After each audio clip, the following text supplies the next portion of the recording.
What's up, y'all, man? This is Dylan Trays. I'm back with another video. And today we're going to be going over who attacked Jacob Fatu.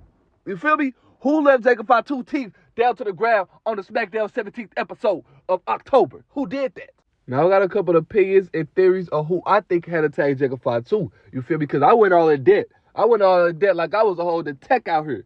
But we're going to get into it right now. On the October 17th, 2025 episode of SmackDown, Fatu was scheduled to face Drew McIntyre in a #1 contenders match. But instead we get the backstage, you see your boy Fatu laying down with his teeth all down to the ground. And I don't know, like, bro was beat all up. Bro was under, like, a bunch of equipment and everything. Like, so it had to be somebody big. You feel me? It had to be somebody. It couldn't be no luchador. It couldn't be no Axiom, no Fraxium, you know? It had to be somebody that's bigger. But, you know, afterwards, your boy Drew McIntyre, he denied having anything to do with it. You know what I'm saying? He like, no, it wasn't me. I don't know who did that, you know? But congratulations to me, because now I'm the #1 contender. Because, shoot, who gonna face me? And behind the scenes, reports are saying that Fatu was allegedly out because he finna have a dental procedure done. And that's the reason for the attack and why they ran him off TV. But you already know WWE creative, they gonna use the, you know what I'm saying, the whodunit plot device to, you know what I'm saying, further the storylines and stuff like that. The attacker have not been officially revealed, but several names are being thrown around into the loop. So we gonna get into that. But why does this matter? Fatu was on the road to become WWE champion. I believe Fatu would have beat Drew McIntyre and went on to face Cody Rhodes. Now, Fatu's attack takes him out of contention for the title chase, in which in turn affects the story with your boy Drew McIntyre. Now, I have 4 leading theories on who I think attacked Jacob Fatu, and we're going to get into that right now. Number 1, I got your boy Drew Mac. I got Drew Mac because this list wouldn't be complete without me adding Drew Mac. Now, why he the suspect? Now, he is suspect because he was scheduled to face Jacob Fatu when Fatu was taken out. Now, Drew didn't have to fight him. Instead, he ended up in a high-profile opportunity to, you know what I'm saying, become the WWE champion after Jacob Fatu was taken out. Now, the timing is convenient. From a booking standpoint, Fatu is out, Drew moves along. You know what I'm saying? He goes on to the next challenge. Potential rivalry continues.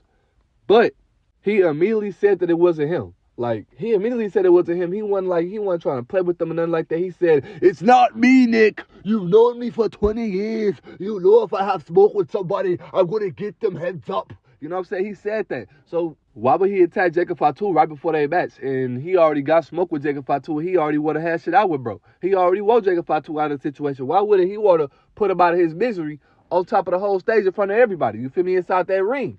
Now, Drew McIntyre, he the most obvious pick. Drew McIntyre is jacked to the T. He the only one who can really push that thing over on Jacob Fatu and, you know what I'm saying, get Jacob Fatu up out of here. Now, you seen Drew McIntyre was beating Jacob Fatu, beating the brakes off Jacob Fatu last week and the week before that. So you already know that they got beef together. You feel me? You already know that. Now, if WWE was to just say, oh, it was Drew McIntyre and this, that, and the third, then that would be a misdirection. You know what I'm saying? That would be just stupid. That would be dumb. But, you know, Triple GPT, you can't really put things past them. So I'm going to just move right past this. All right, number 2, we got Solo Sikoa and the motherfuckers. Y'all know what I'm talking about, the Timu bloodline, the hood line, whatever y'all want to call them. Now, why are they the suspects? Now, Fatu, he has a history with Solo Sikoa and his faction, the motherfuckers. You know, they clashed plenty of times. And you know your boy Fatu, he got smoked with all of them. He got smoked with all of them because he beat their leader down to that cage match. Even though Solo picked up the title or whatever the case may be, he still beat them down, and then he did a moonsault on them. He did a little flippy-dippy on them, you know? So they probably pissed about that. They probably had got back to him. You know what I'm saying? They probably got back on his bumper because, bro, she never did what he did. Now, knocking off Jacob Fatu for them will not just serve as a revenge motive, but also a storyline function, you know what I'm saying, removing the threat and asserting dominance over the whole roster. But, you know, I wouldn't be mad at that at all. You feel me? I wouldn't even be mad because your boys, the motherfuckers, they already going down in the quality. They already declining, and you know what I'm saying, they already getting whooped on and shit like that. They don't really seem like a big threat like how they supposed to be. When they first debuted against the YS6, everybody was like, oh my God, it's finna be the YS6 versus the motherfuckers in Survivor Series. What are y'all talking about? When on earth did y'all ever think that was going to be a possibility? What made y'all think that? And what made y'all go with it? Like, I don't know, bro. I don't know. We just going to move right along. We get Cody Rhodes. And why is he a suspect, you might ask? After Fatu's attack, Cody Rhodes stepped into the match against Drew McIntyre with his heel clothes on. You feel me? With that black suit, with the black tie, and everything like that. Now, why am I bringing it up? Because your boy Cody Rhodes did some heel-adjacent things during that match. He used the belt to smack Drew McIntyre across the face during that match. You feel me? From a storyline perspective, if Cody Rhodes does not turn heel, this angle could be served as a catalyst for his future character shift. The idea would be this: attack Fatu, remove him as a challenger, protect the title for Cody Rhodes, set up a future heel turn in the future. You know? Now, y'all know Cody Rhodes is scared of Jacob Fatu. Y'all know this. Y'all knew that when they was talking to each other backstage last week, and Jacob Fatu was like, y'all did I mean? You know I'm going to beat your ass for that title, blood. And then he was all like, I bet, you know what I'm saying? I bet. He walked away. Y'all knew that he was scared back then. So he went and he had to go do what he had to do, and he had to put Jacob Fatu teeth down to the ground, and that's what he did. Now, do I think Codarius Rhodes has the guts to do that? I would like to believe it. But do I think that he did? I don't know. I don't think WWE and Triple GPT really want Cody Rhodes to be heel right now. I feel like if they want him to be heel, it's gonna be a bigger moment than this. So we gonna just move right past that as well.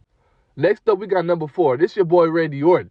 Now, why is he a suspect, you might ask? And it's because the writers, they've been using Randy as a wild card for the longest. They've been trying to insert him in the storyline to, you know what I'm saying, be the wild card, to, you know what I'm saying, draw fans and stuff like that. Now, at WrestlePalooza, Cody Rhodes versus Drew McIntyre, it was supposed to be Randy Orton coming out and trying to help Cody Rhodes by accidentally costing him the title, and Drew Mac was going to pick up the title. I don't know what happened. I guess Triple GPT had bitched out or whatnot, but that ended up happening. But instead, this ended up happening. And where has your boy Randy Orton been? Can y'all answer me that? Where has Randy Orton been? Randy Orton was not written off TV. Randy Orton is not injured. So where is Randy Orton at? And in my opinion, if y'all holding Randy Orton off of TV for so long, then y'all got to have something that's ready for him. Y'all got to be building a significant storyline that got to feature Randy Orton. You feel me? So that's what I think that they're doing. Now, Randy is a 6'5", 200-something pound man. This dude is a behemoth of a man. This man is a monster now. This nigga is shredded. You feel me? So if he was to push that big-ass thing down on Jacob Fatu, I wouldn't be surprised about that. And if he was to punt kick the teeth out of Jacob Fatu's mouth, I would not put anything past that either. Now, Randy Orton has a reputation of mind games and messing with people's storylines, you feel me? So attacking Jacob Fatu might serve a larger manipulation towards Cody Rhodes or even something else. Now, the prospects are interesting because it makes for a twist, especially since Randy Orton is a well-known veteran. It could get an angle gravitas that people was not really expecting. It could make people want to care about this angle more. You know what I'm saying? Because I don't see a lot of people making no videos of what happened to Jacob Fatu. I don't think people really care that his teeth was down to the ground. And on top of that, you know your boy Randy Orton been trying to sleaze his way into that title picture for the longest. You feel me? He been looking at Cody Rhodes' title. Been. So why wouldn't he, you know what I'm saying? Why wouldn't he try to take Jacob Fatu out so he, you know what I'm saying, get closer to that champion? Not though. Now, I'm hoping that that's the case, because I would love to see Randy Orton turn heel and become the WWE World Champion. Now, other lesser discussed possibilities are your boy Aleister Black. Your boy Aleister Black doing that shit. I mean, I don't know. It's something different. You know, your boy Aleister Black, he been on a darker turn lately, you know what I'm saying, with your girl Zelina. Her wig a little stiff, so maybe she a little mad. She wanted to take out Jacob Fatu because of that. You feel me? And you can't put nothing past nobody. Or maybe this is a misdirection angle. What if Fatu inadvertently caused his own accident? You feel me? And instead of was, you know, by something totally different. But let's move right along to my final theories. I hope that that's not the case. That it was just Jacob Fatu all along. I really hope that's not the case. My last theory, number 5. We got your boy Jey Uso. Your boy Jey Uso. Nah. I know what y'all trying to think. I know what y'all saying. Oh, Jey Uso's on Raw. How is Jey Uso going to be in 2 storylines at the same time? No. It's all right. Let me explain to you. Let me teach you real quick how this shit work. Picture this. The attack on Jacob Fatu was not random. It wasn't Drew McIntyre. It wasn't Solo Sikoa. It wasn't even a mysterious outsider. What if it was Jey Uso sneaking over from Raw, taking matters into his own hands and sending a message, not just to his family, but to Cody Rhodes too? Now let me explain. On Raw, when Cody Rhodes came on the Raw, Jey Uso couldn't keep his eyes off Cody Rhodes' title. Commentary made sure that we noticed it. They even zoomed in on it to make sure that we noticed it. Now, Jey Uso's been smiling, playing it cool, but deep down, he frustrated.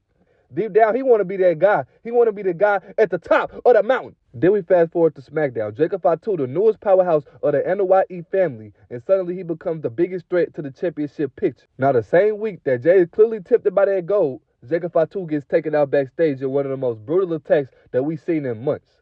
Coincidence? Not a chance. Now, the motive behind this. Jey Uso has every reason in the world to snap. He's mad at his family, Solo, Jimmy, the entire Bloodline dynamic. He left that drama on SmackDown, but it's eating at him alive because the family keeps getting spotlight while he's fighting for scraps on Raw. So if I was him, I would be watching Cody Rhodes. He been watching Cody Rhodes, the man who brought him over to Raw, who's now standing tall with a championship. That Jay probably thinking like, hold on now, that should have been mine like months ago. You feel me? He's done being a nice one. Every time Jay trusts someone, they use him. You feel me? So this time your boy Jay gonna move in silence. And the attack of Jacob Fatu makes perfect sense. It takes out a rising threat to Cody's title. It creates chaos inside the Bloodline from afar. It gives Jay a way to hit his family where it hurts without even being on their show. Now here's what y'all not paying attention to. Fatu was attacked off camera, meaning anyone could have slipped in or out of the arena, including a Raw superstar like Jey Uso. The week before the attack, Jay's gear and his move on Raw was very dark, more aggressive, less playful, you know what I'm saying, a subtle tone shift. And now Jimmy Uso was reportedly headed to SmackDown, and he on SmackDown yeeting and skeeting and motherfucker beating the shit out of Drew McIntyre. So if Jimmy Uso could just go on SmackDown all willy-nilly whenever he feel like that he want to do that, what makes you think that Jey Uso can't do the same thing? And y'all know Jey Uso pissed off. Y'all know Jey Uso pissed off. He ain't going for none of that. He trying to get that World Heavyweight title, and I wouldn't be surprised if he's trying to get Cody title too. He threw his brother out of the ring.